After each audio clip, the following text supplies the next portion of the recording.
we need to talk about the mask you wear for 40 hours a week. You know the feeling. It's Monday morning. You're sitting in your car in the parking lot, or you're staring at the join meeting button on Zoom. And before you go in, you take a deep breath and you tighten. You fix your face. You push down the anxiety. You push down the tiredness. You push down the part of you that wants to scream. And you turn on the professional. You say, "Hi everyone, great to be here. Let's circle back on that." We spend more time at work than we do with our families. And for many of us, the workplace is the biggest stage for our shadow. It is the place where we are paid to pretend we don't have feelings. Welcome back to The Man in the Middle. Last time we talked about why you're obsessed with your ex. Today, we're going to talk about why you might be obsessed with your career and why, no matter how much you achieve, it never feels like enough. In Jungian terms, the professional you is the ultimate persona. The persona is the social mask we wear to survive. At work, the mask usually looks like competence, reliability, the fixer, the one who never says no. To maintain that mask, you have to create a shadow. You have to lock away everything that contradicts the mask. You lock away your doubt. You lock away your creativity. You lock away your need for rest. You become a machine, and the world rewards you for it. You get promotions, you get the title, you get the employee of the month. But here is the cruelest part of this cycle. You work yourself into the ground because you are chasing a specific feeling. You tell yourself, if I just get employee of the month, or if I just get that promotion, then I will feel valid. Then I will feel safe. But then you get it. The email comes in, everyone claps, you get the plaque, and you feel nothing. Maybe you feel a tiny hit of dopamine for 5 minutes, but by the drive home, it's gone. It doesn't register. It's like drinking salt water. You are still thirsty. Why? Because you are trying to fill an internal hole with external trophies. If your core wound is, "I am not enough," no amount of praise from your boss can fix that. It's the wrong medicine. It's like putting a bandage on your arm when you have a headache. So, because it didn't work, you assume you just didn't do enough of it. So you run harder towards the next goal, hoping that one will finally be the one that makes you feel real, but it never is. But here is the deeper layer. Why do we care so much? Why does a generic email from your boss asking to chat later send your nervous system into a full-blown panic attack? It's because of something called transference. Just like we project onto our partners, we project onto our bosses. For the unconscious mind, the boss is the parent. They hold the resources. They hold the approval.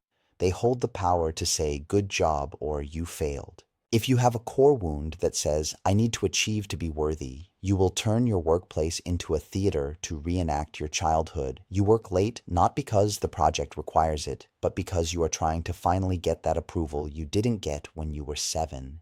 You become the protector for your team, carrying everyone else's load because that was your role in your family. You aren't working for a paycheck. You are working for validation. And that is a hunger that can never be filled by a quarterly review. Now, I want to ask you a question. Why are you so terrified of your two worlds touching? Most of us have a firewall between who we are at home and who we are at work. You might feel like, if I bring my real self to the office, my sadness, my anxiety, my history, it will ruin everything. Why does that scare you so much?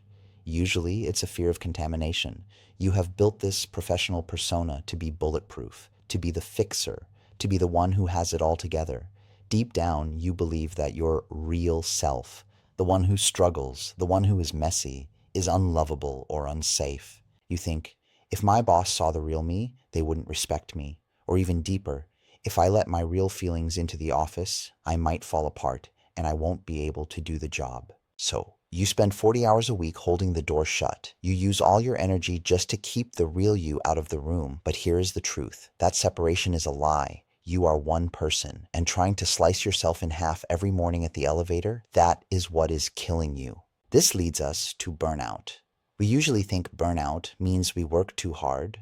We think we just need a vacation. But have you ever noticed that you can come back from a vacation and feel drained again by Tuesday? That's because burnout isn't just fatigue. Burnout is a rebellion. It is your shadow going on strike.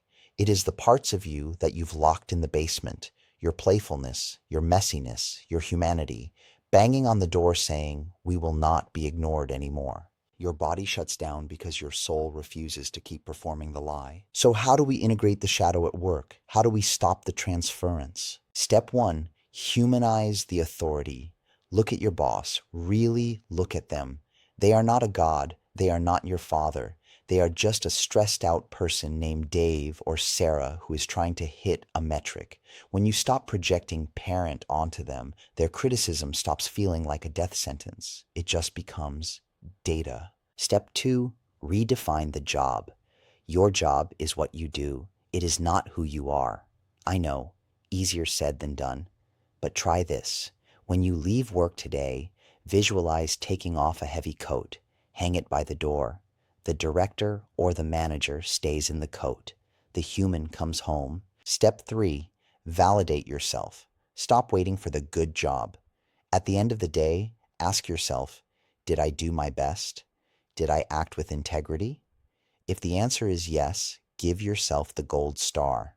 When you source your value from inside, you become dangerous in the best way. You become fearless because you don't need them to tell you you're good. You already know. This shift doesn't happen overnight. It's scary to drop the mask. It's scary to set a boundary. But the alternative is spending your life building an empire for a person, the persona, who isn't even you. You can be successful and human. You can be a leader and be vulnerable. That is the definition of the man in the middle. Next time, we are going to go into the deepest water yet. We're going to ask the question, is it love or is it a trauma bond? If you've ever felt addicted to a relationship that hurts you, you won't want to miss that one. I'll see you then.